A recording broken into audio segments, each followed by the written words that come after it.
Welcome to the Trinities podcast, where we explore theories about the Father, Son, and Holy Spirit. Do you love God enough to think about Him?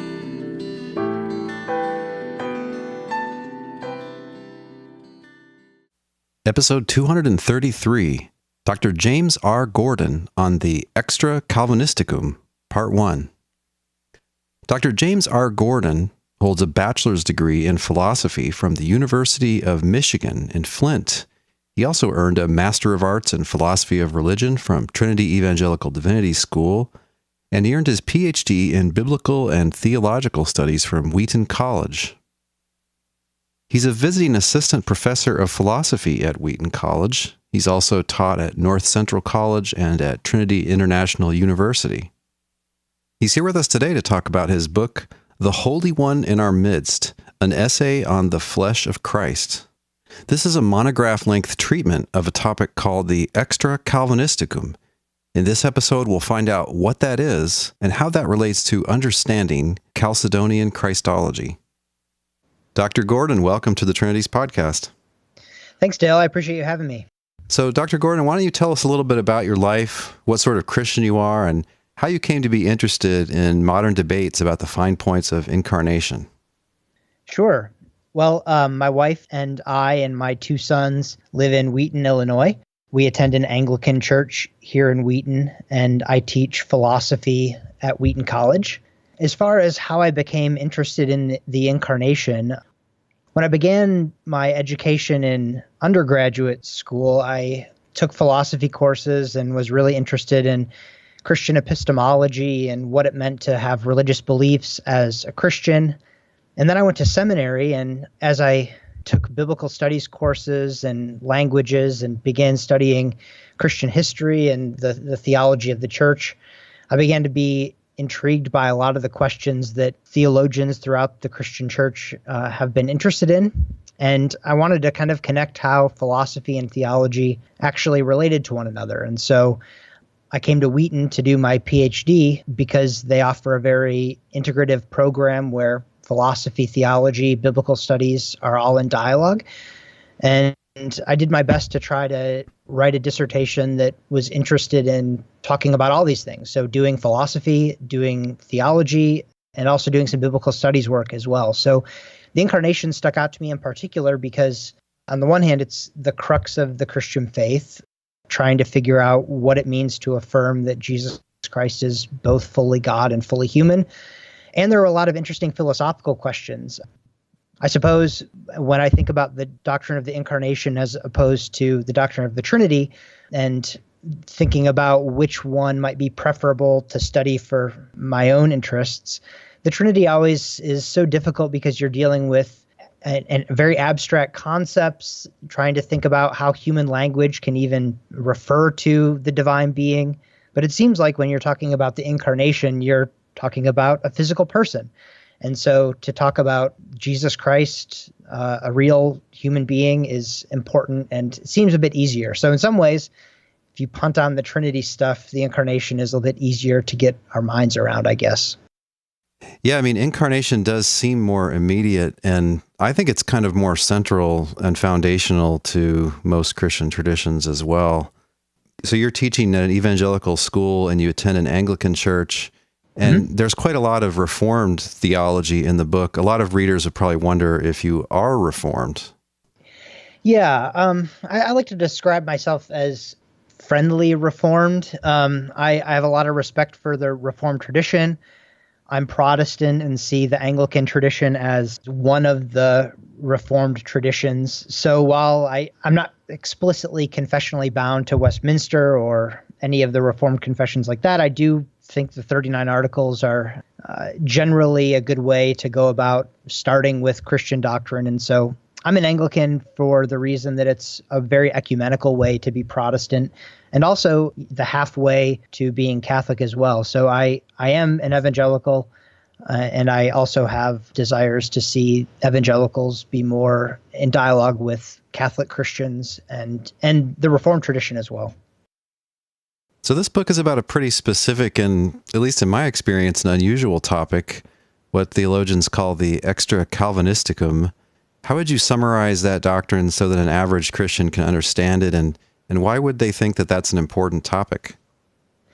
So I think there are two claims that we might be able to parse the extra Calvinisticum out into. The first, I think, is a negative claim. It's the claim about the eternal second person of the Trinity and wanting to say that that person was fully God apart from the Incarnation, and that even in the act of the Incarnation, of the Word becoming flesh and dwelling among us, the Word didn't change who he was, give up anything that he had in order to become incarnate. So that when we look at Jesus Christ, we're seeing the very person of the second person of the Trinity, God incarnate. So that's the negative claim. It's a claim about what didn't happen when the Son became incarnate. The positive claim, I think, is to talk about specifically omnipresence and to make the claim that Christ is everywhere by knowledge, power, and essence, personally relating to you, to me, to all people. And so there's some kind of relationship of omnipresence between the actual person, Jesus Christ, and all people, and Christians in particular. So when does this term extra Calvinisticum enter into the theological scene, and when does the idea of it enter into the history of Christian theology? Yeah, there was a really important work done back in the 1950s by E. David Willis. He has a book called Calvin's Catholic Christology. And everyone hears the term extra Calvinisticum and immediately thinks it's something that is a Reformed doctrine, that is Calvin's invention in particular. And it turns out, as Willis pretty definitively shows, that the concept is something that we can find all the way back as early as Athanasius and Cyril. Some might even try to go as far as to say the Apostle Paul in Colossians 1 and Philippians 2, when he's referring to the pre-existent eternal Lord, has something like the extra Calvinisticum in mind. But what happens then is that even though we see early on in Christian theology, the Church Fathers, this idea that ends up getting carried on all the way through the Middle Ages in Aquinas and Lombard and others, in the Lutheran and Reformed controversies of the Reformation, the Lutherans came up with this derogatory term for an idea that the Calvinists held to, the idea that during the Incarnation, the Word is not restricted or limited to the flesh of Christ, but continues to uphold the universe and exercise power even outside or extra the flesh. And so the Lutherans, in a way to, in some ways, criticize Calvinist teaching, came up with the label extra Calvinisticum, Calvin's extra. And that's the term that stuck with this doctrine. So even though it's made famous by Calvin, it predates him and is something that we can find pretty much through the entire church tradition in Christology. So in a way, this might be just entailed by what they would say back in the 4th century, that in Incarnation, the Logos, the Word, isn't changed or doesn't cease to be divine or something like that, right? Yeah, that's right. Until you get to some of the Lutheran critique about how we go about talking about God, Luther, of course, had this discrepancy between what he called theologies of the cross and theologies of glory. And in some ways, the theologies of glory, he has in mind our idea of God, and in some ways, the scholastic concept of God as a perfect being. And so there's some worry about saying that this doctrine is just an entailment and maybe something that is entailed by a specific concept of God as greatest conceivable being or whatnot. And so I do think that that's right, and that's what a lot of these theologians were wanting to do. And in my work, I try to go a little farther than that and develop the positive claims about what it is, not just as an entailment, but trying to show that it's something that we can find in Scripture. And I use the concept of the temple to develop a way that we might think of how this doctrine is something that's more than just an entailment of some claims about Christ. I have noticed that a lot of contemporary theology, there's a tendency to get bogged down endlessly in sort of methodological discussions about proper procedure. Yeah. And right. you're trying to do an end run around that in a sense, like whether or not it is properly deduced from perfect being theology and whether or not perfect being theology is a legitimate procedure. Could we get it from the Bible, and could we show that it somehow earns its keep theologically in other ways, even apart from perfect being theology? Yeah, that's exactly right. I go back and forth between theologians and philosophers quite a bit, and where my philosopher friends pretty much all would be content with developing this as an entailment of some basic confessional beliefs or basic Christian beliefs about Christ, the theologians tend to be a bit more skeptical about entailments. And so because I care about the concerns that they have about proper theological method and being attentive to those things, I wanted to, in some ways, build a bridge between these sometimes divergent disciplines to show that there's this forgot about doctrine that has a lot to offer our contemporary understandings of some different issues. Yeah, I don't know if they're skeptical about entailments so much as skeptical about entailments that they haven't heard of before. That may be it. But maybe that's human nature. When the Trinities podcast returns, Dr. Gordon lays out some distinctions that analytic theologians have made about how to interpret classical Catholic Christology.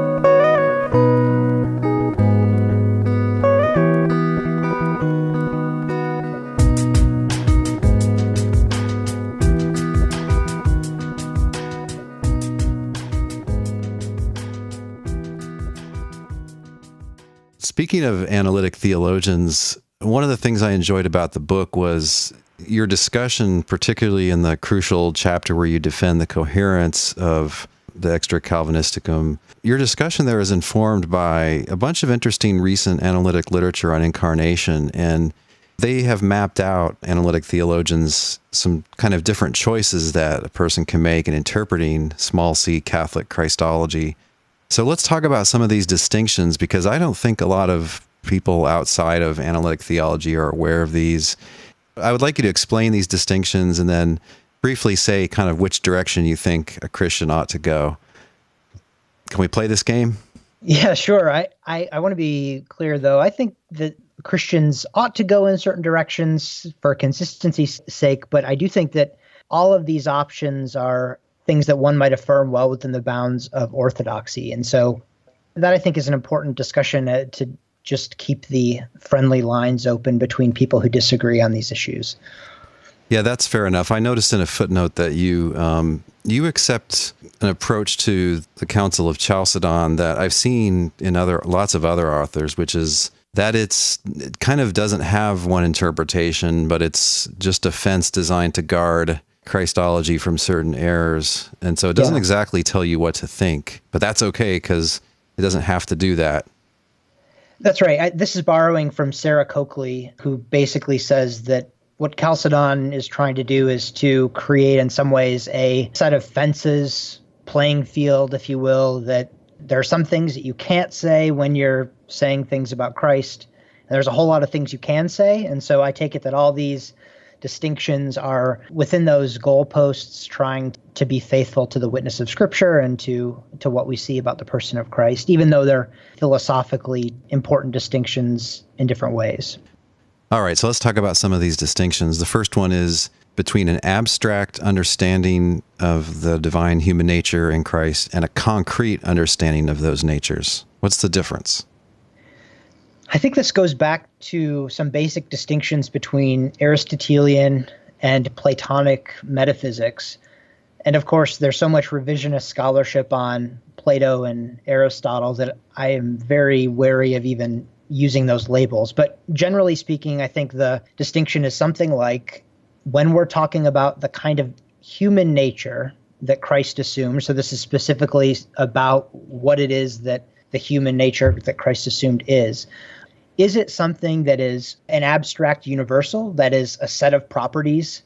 So like Dale's humanity, James's humanity, someone else's humanity, this thing that we all participate in, an abstract universal? Or is it a concrete particular, an actual concrete object or substance that is the thing assumed? This is really important because I think that the dominant view, especially in Cyril's Christology, sounds a lot like an abstract nature view, that Christ is assuming human nature, this thing that we all participate in that somehow was fallen in the person of Adam and Christ redeems. But then when we get to the medieval period, there's much more nuanced discussions of metaphysics, where in the recovery of Aristotle, there's a different sort of development that wants to talk not about only abstract universals, but actual concrete substances that can be assumed. And so you have composite objects and particular natures that are assumed rather than merely an abstract universal. So I think that is kind of what's going on in this distinction between the abstract and concrete nature. So an abstract nature is a property or a set of properties, like defining properties, basically. And a concrete nature would be like an individual entity in some sense, a thing that could have causal powers and even be affected by other beings. That's right. With respect to Christ, it'd be something like a body-soul composite or something like that, which, as we'll talk about later, I think gives rise to some objections about why doesn't a Christology that says the nature that Christ assumed is a concrete particular, a body and soul, how does that not create a second person? And which would be the era of Nestorianism. So yeah, the developments in metaphysics in the Middle Ages in recovering Aristotle create challenges and also provide resources, as Richard Cross's work on these issues has shown. The next distinction is threefold, and I actually hadn't encountered this one before. This is in some recent discussions about the famous medieval theologian Peter Lombard from the 11th century? Yes. So it's distinction between three different models of incarnation: homo assumptus, habitus, and then subsistence, which is nowadays called compositionalism. So can you explain those three approaches to us? Sure. The first view, the homo assumptus view, basically says that the word becomes in the incarnation identical to a human person by assuming a complete human person. Now, the initial reaction to this is, if you're familiar with Christian heresies, this sounds a lot like adoptionism. There's a person that the Son somehow took up and became identical to in the incarnation. But I think jumping straight to adoptionism for this view is not quite a good idea. In fact, Richard Cross, I believe, has done some work to show that, I can't remember, I think it's Richard of St. Victor, he says, holds something like this view that seems to answer some of the objections to the other views. But anyway, on this model of the incarnation that Lombard delineates, the assumed human nature did not have any existence on its own as a substance that was in addition to the Word. Because if there was an additional substance that the Word assumed, then this thing would entail Nestorianism, as I mentioned earlier, because it would be a man. That's right.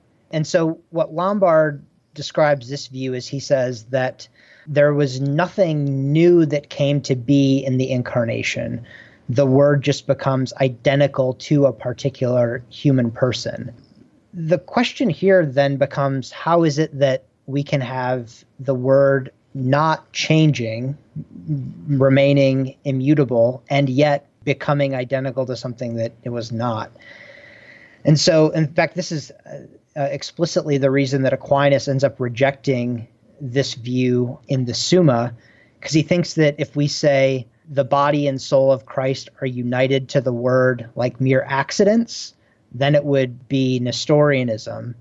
But he says, if the human nature were united to the Word contingently, then it would have its own existence, and it would be an existence in addition to the Word, which would be problematic. And so He wants to suggest then that this assumed nature can't qualify as an additional substance, and the view that Lombard's holding wants to say something similar, but that the human nature is something that is, whatever the word takes on, is identical to that particular thing.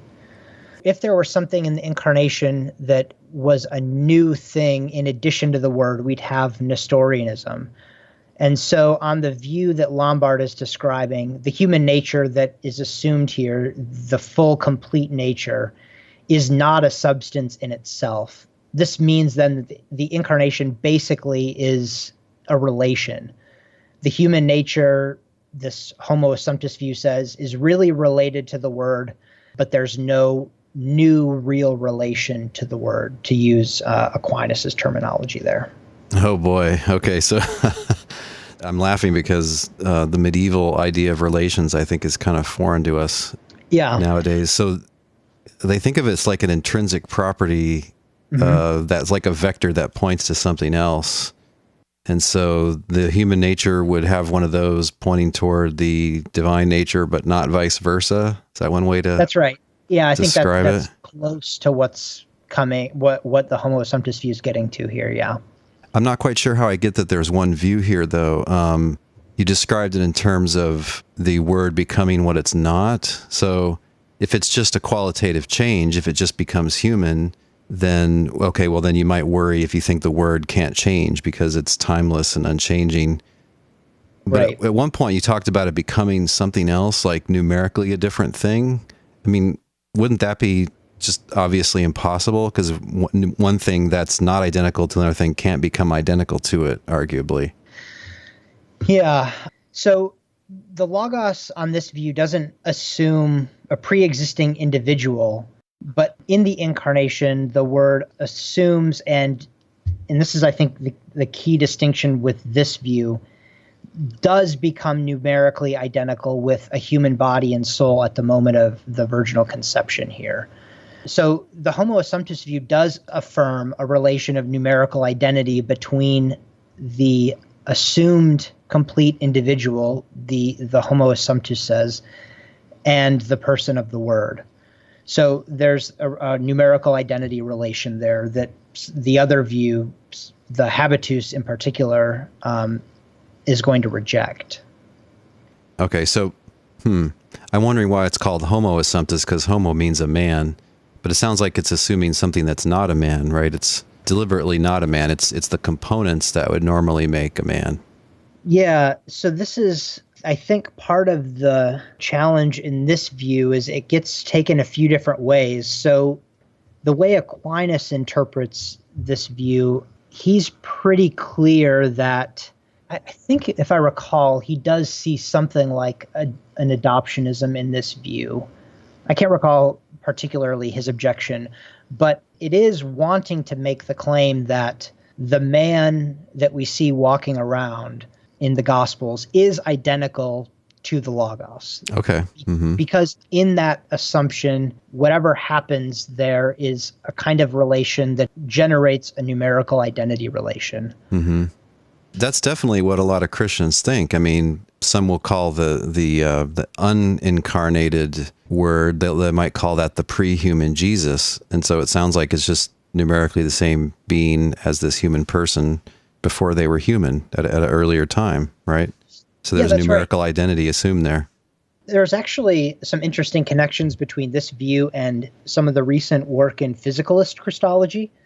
Those people who would want to, I'm thinking here of Trenton Merrick's work, of wanting to say that there's no soul that is assumed in the Incarnation, that we're just physical entities. You kind of can make sense of the same sort of relation as happening in that model of the Incarnation, that the immaterial word becomes material human person. And so that's kind of the same thing that's being said in the Homo assumptus, though wanting to say that there's a body, a soul, substance that is what the word is becoming identical to. Mm-hmm. All right. Well, you just opened another can of worms that we're not going to go into. Yeah. In fact, the recent physicalist Christology with incarnation theory. I'm doing some work on that these days trying to map on theories of omnipresence onto different models of Christology. In particular, one of the things I say in the book is that it seems really difficult to see how something like the Homo Assumptus model could affirm the Extra Calvinisticum, because the Extra Calvinisticum seems to entail that the person of the Word is not identical to the person of Jesus Christ. Because we have, for instance, like all the places by virtue of omnipresence that the Word is are not places that Christ's physical body is. And so it seems that there can't be an identity relation that exists there, which the Homo Assumptus wants to hold. And so I'm trying to do some work on whether physicalist Christology can affirm the Extra Calvinisticum, and if so, what it would be to affirm it. When the Trinities podcast returns, a second and different model for understanding the Incarnation.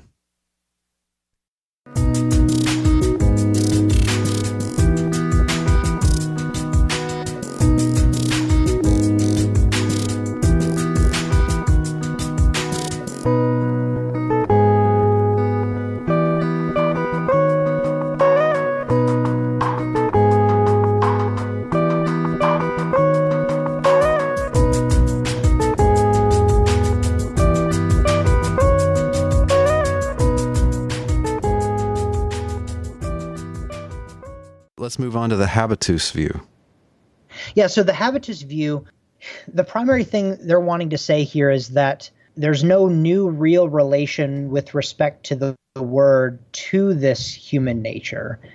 And the human nature is, on this view, not a substance in itself, but something much more along the lines of an abstract, universal, a set of properties assumed by the Word. And so here the reason, again, is something like if the human nature that is assumed is a substance and the Word became really related to a new substance, we'd have either some kind of change or we'd have the Word united contingently to a body-soul, which would give the Word accidents, which is what Aquinas thinks the heresy of Nestorianism was wanting to say. And so on the habitus model, there's a relation that's not a real relation between the Word and this abstract nature that is a body and soul. That's an abstract nature that's a body and soul. Right. So this is the big distinction between the subsistence view as Lombard lays it out. And there's some confusion, I think, with recent discussion of the habitus model. It's been employed conceptually by several authors. Brian Leftow and Oliver Crisp both use the term. But I think at least on Oliver Crisp's part, he's, in some of his earlier work, is using it a bit conceptually different than how Lombard lays it out. I think if I recall, Brian Leftow uses the analogy of this is kind of like Christ assuming a nature that's like a scuba suit. So he's basically insulated from all of the stuff of his experiences of the world by this particular abstract set of properties, and he's not really related to those things, and no new thing comes into existence when he assumes those, and it's sort of like the scuba suit that can be removed. On this view, the Incarnation means that there's this human nature that's united to the Word as an abstract nature that's not really related to the Word in Aquinas's real relation. Is it an abstract particular? No, it's an abstract universal. A set of, well, so at least with Lombard, it's an abstract universal.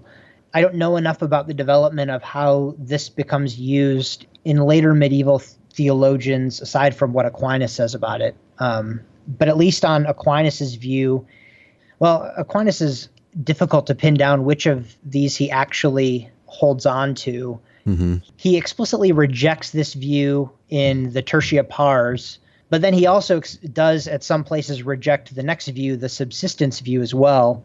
And so there's a lot of debate about which he actually ends up embracing here. Yeah, that's typical Aquinas. Verbally, it looks pretty simple, and then you try to figure out what his actual position is, and oh man. And you've just written That's a right. book the size of Eleanor Stump's book, trying to figure it out.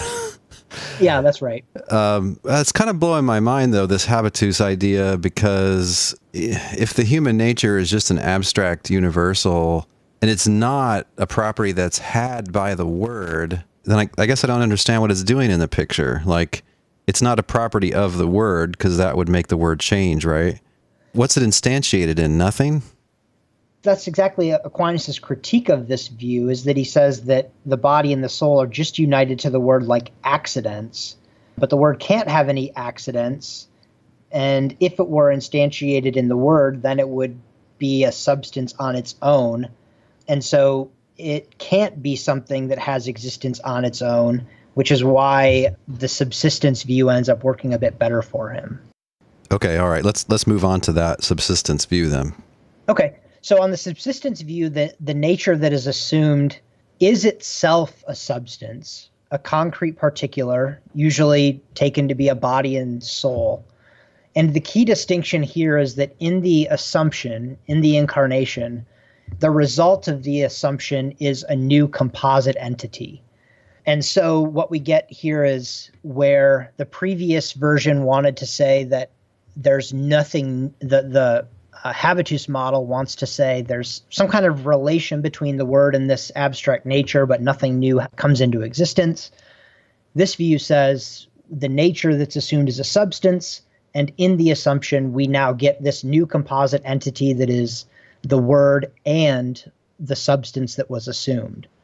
And then the question becomes, how can we have a new thing if we want to say that the Word is identical to Jesus Christ? And so the question is, are we maintaining in this the identity relation between the Son in eternity and the person of Jesus of Nazareth? I mean, it looks like the answer has to be no. I think I detect this idea in some 5th century people around the time of that council, where they start talking about, the whole Christ, or at least that seems to be what they have in mind. So it's whatever you get when you combine the eternal logos and this human nature that's assumed in this mysterious hypostatic union. You get this whole, which the whole didn't exist before. So it's a new thing coming into existence. And it looks like the Word is a proper part of it, and the human nature would be another proper part of it. And then it's united by something. Yeah. So Thomas Flint makes a distinction between what he calls a Model T and a Model A view of compositionalism. And I think one of these views, the Model T view, wants to maintain the identity relation there, whereas the Model A view is clear to reject that identity relation. So let me try to parse out how, if we accept compositionalism, that is, that a new substance arises, and the question becomes, is that new substance identical to the Word or not? The Model T view wants to say that the Son assumes this concrete human nature, body-soul composite, and that nature, as I think you just mentioned, becomes a proper part of the Son. And on this view, the Model T view, I think the language of expansion is the language that Flint uses here. The Son expands, making those contingent parts of his very being. And so prior to the assumption of the human nature, the Son was a simple being. After the assumption, the Son ends up being composite. But this composite is not a new substance. It's the expansion of the original substance that is the person of the Son. So it's a thing growing. It's a thing gaining apart. It's that type of qualitative change then. That's right. On this view, I think this is the view that Flint attributes to Aquinas. And Aquinas, when he's discussing the subsistence view, he wants to maintain that identity relation above all else. So he's super, super intent on saying that whatever the thing is that results in the incarnation, it's identical to the person of the Son. And so the question is just, how can we have, it can't be a contingent thing that the Son has, but how do we get the Son assuming something in time that is not identical to it, and yet the assumption doesn't create anything that is new and different? So Aquinas is really, really careful on these views. And I think Flint's delineation of this Model T view versus the other view, the Model A view, is helpful. And I think the Model A view later gets attributed to Scotus, because on the Model A view, the main difference is that the composite that arises in the assumption when the Son assumes a concrete human nature, this new composite entity on the Model A view is not identical to the previous substance. So the Model A view says we have this new thing, Jesus Christ, that is not identical to the Word because it's the Word plus a body soul. So the Model T view says the Son expands, takes this substance into its nature without a new thing becoming into existence. And the Model A view says, yeah, we actually do have a new substance here that's not identical to the substance of the Word, nor identical to the human nature that the Word assumes. Isn't the Model T view closed off to someone who believes in divine timelessness? Because it looks like it would be a straightforward case of change. If we say that that's the expansion is not a real relation here, I think someone might be able to still affirm divine timelessness and get around this. In fact, I think Eleanor Stump wants to talk about these, because she holds to something like the composite view, but still maintain divine timelessness.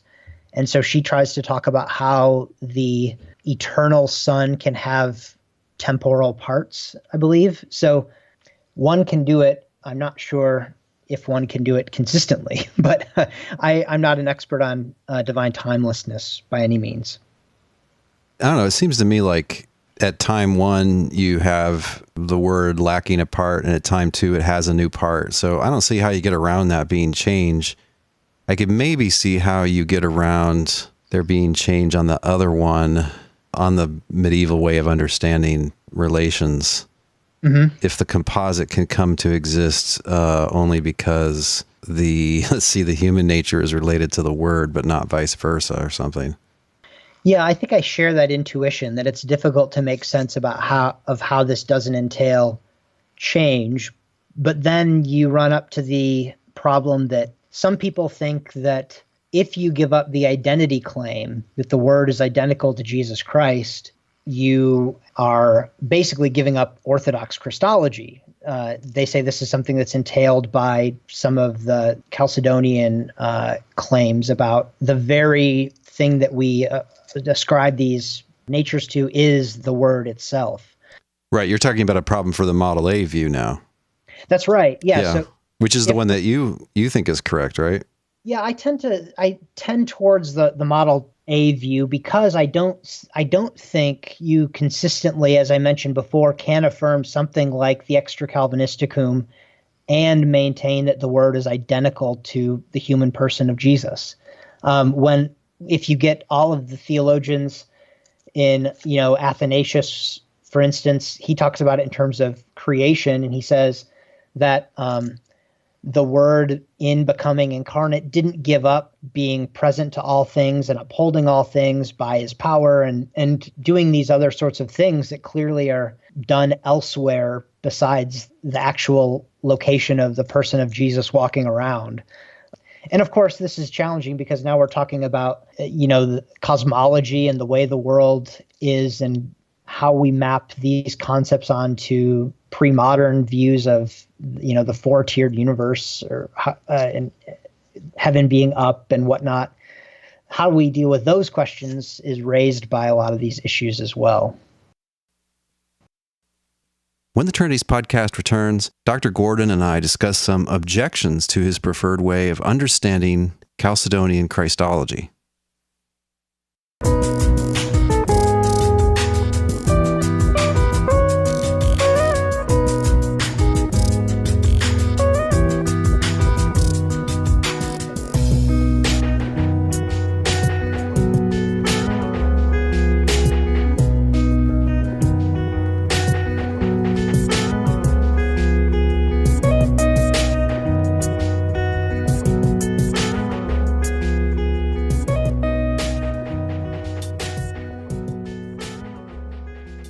It strikes me there might be a couple of tough objections to this type of view.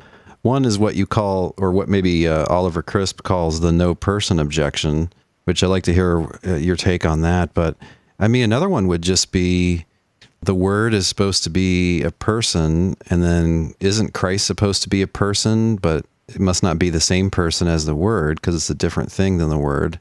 Right. And so it looks like you've got two persons running around there, and whether or not that counts as Nestorianism, I mean, that just seems like one too many, doesn't it? It does. And so, yeah, if you accept the Model A view, you're able to talk about a new composite entity, Jesus Christ, that comes into existence.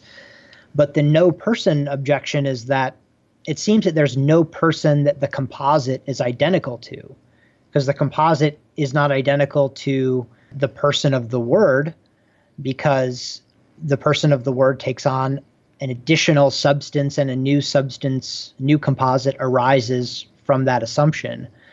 But we also can't say that the person is the assumed nature, because then, as you said, we have person of the Word, and we have person that is the body soul that was assumed as a substance in the Incarnation.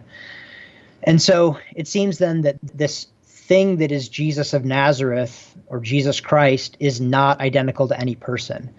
And there are two ways that I think we can get around this, and then I'll talk about one other issue that I think arises.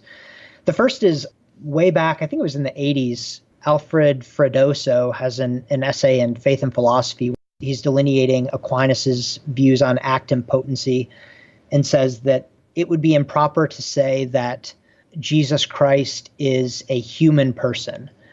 It turns out that Jesus Christ is a divine person with a human nature, or something like that.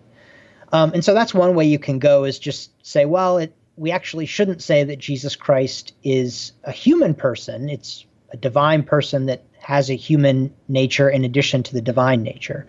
But I take it that that won't satisfy a lot of people, because it seems like we want, in fact, to say the person walking around is the person that we're referring to when we talk about who we worship, for instance. The other way to get around this is Brian Leftow. He says something like, the nature that was assumed in the Incarnation would have, had it not been assumed, instantiated a person. But God has, as some kind of essential property, the property of, or natures, I think he says, have the property of being persons unless assumed by a divine person, or something like that. And so the reason that we don't have a second person in addition to the person of the Word here is that the human nature is assumed by a word, and persons can't have persons as proper parts. So it gets around the Nestorian objection, but it doesn't necessarily answer the no person objection, since someone might still say, well, the composite there, this Jesus Christ walking around Nazareth, is not a person. and that's a challenging objection, I think.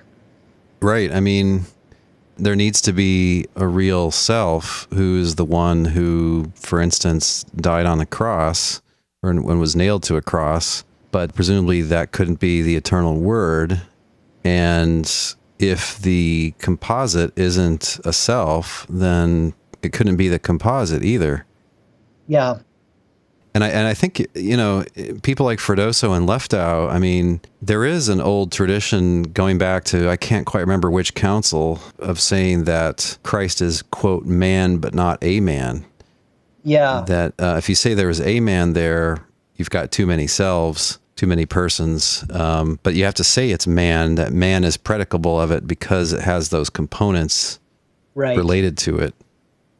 Yeah, I think that one issue that is hanging right below the surface here that I haven't really seen many people talk about in contemporary analytic discussions is the issue of univocity of person language here. A lot of contemporary analytic theologians are very comfortable just saying that God is a person, or if they're more careful, God is three persons, and make the assumption that when we predicate person of God and person of me or you, that we mean the same thing in the same way.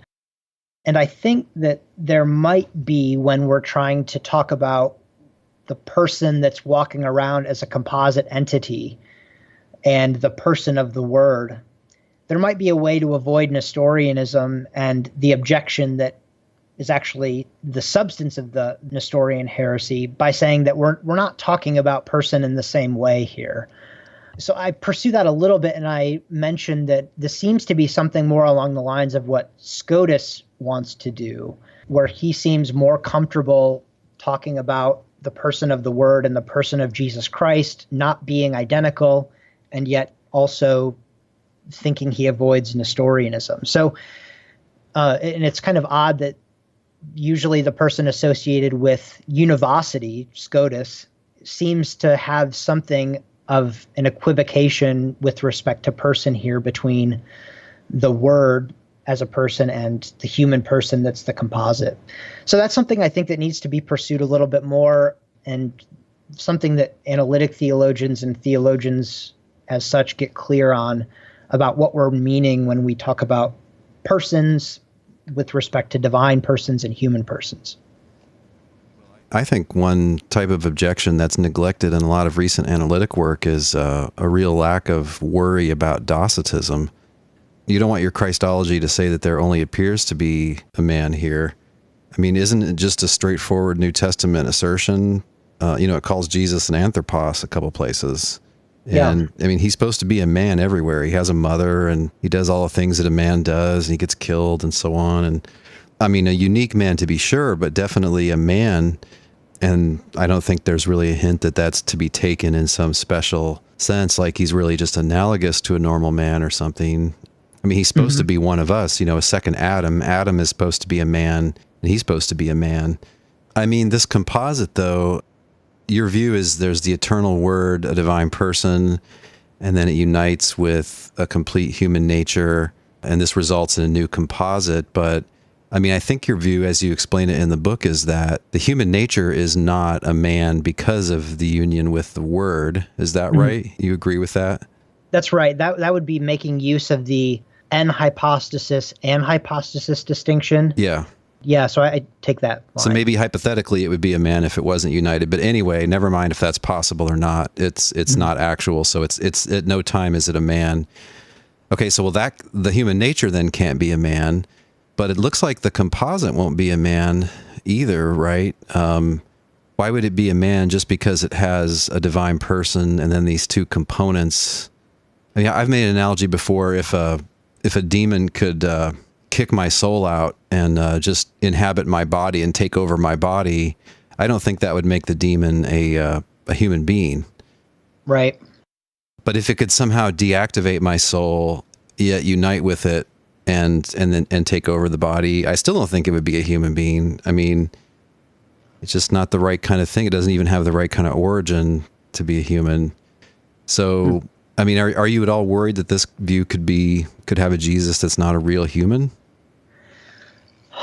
No, I don't think so. So the reality, we're, as I said at the beginning, with respect to thinking about being within the realm of, within the boundaries of Chalcedon and juggling these different commitments, I think we do have the three distinctions we already talked about: the abstract concrete nature view, the three views of Lombard, and then the question of the identity of the substance to the Word. It's kind of like as you're building a model and trying to fit together these puzzle pieces, not having any that completely without any challenges. And so it's a matter of, I think, trying to figure out where you're comfortable with there being tensions and where you think the tensions are less problematic. And so I know some people think that the identity claim is the thing that you have to affirm. And so they'll follow something more along the lines of the Model T view or something like the Homo Assumptus view. But I tend not to think that that is as big of a problem. And I still think that I can say all the things that Christ was really human in the same way that I am, and that he experienced everything that having a body and perhaps a soul, everything that it is to have those things, though in a different way as God. And so I don't think that it necessarily means that we're going to have a Docetist Christ, though I think that, as you said, that should be an objection that we talk about a bit more, because it isn't really, it's just assumed that if you affirm this view, you're obviously not a Docetist, I guess. But I've not seen anyone actually deal with the objections.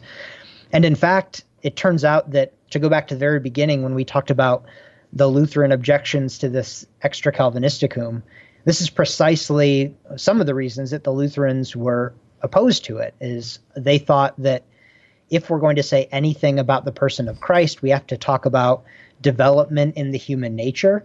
And they thought that development could only happen if it were human development. And so you get in the Lutheran tradition from people like Schleiermacher, Isaac Dorner, and even up to Karl Barth in the theological tradition, christologies that are really trying to account for the full humanity in a way that these medieval discussions don't really get into.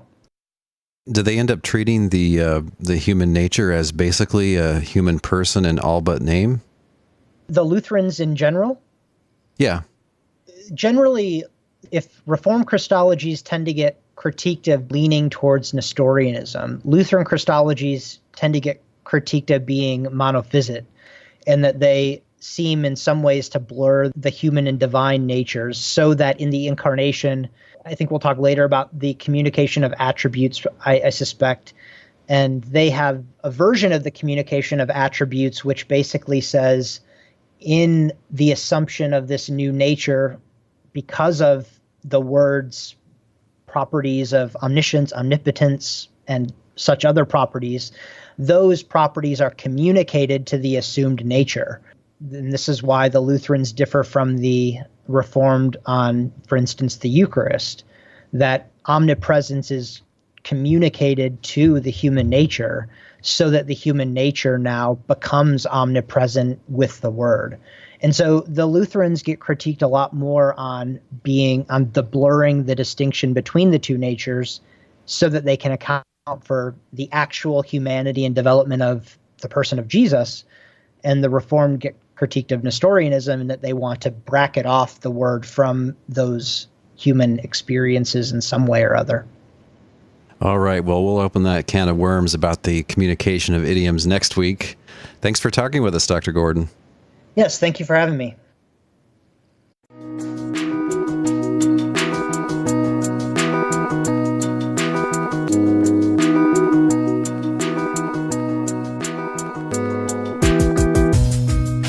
This week's thinking music has been the track My Tai Beach by Little Glass Men.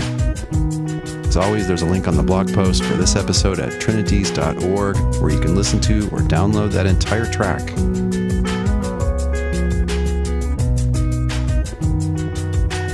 Thank you to Greg in Washington State for his donation through PayPal. Much appreciated. Greg is one of the hundreds of people active in the Facebook group for the Trinities podcast. Be sure to check us out there and let us know what you think, either there or on the blog post for this episode. And if you enjoyed this episode, please share on social media like Facebook or Twitter.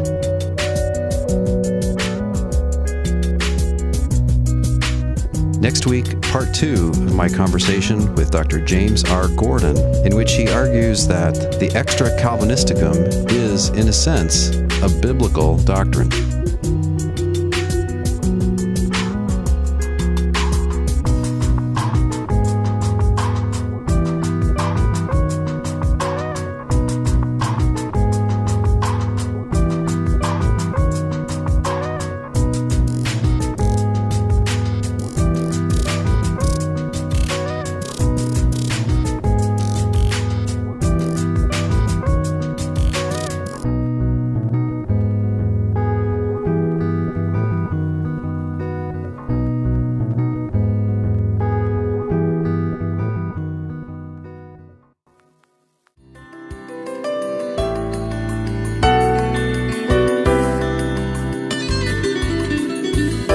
Thanks for listening.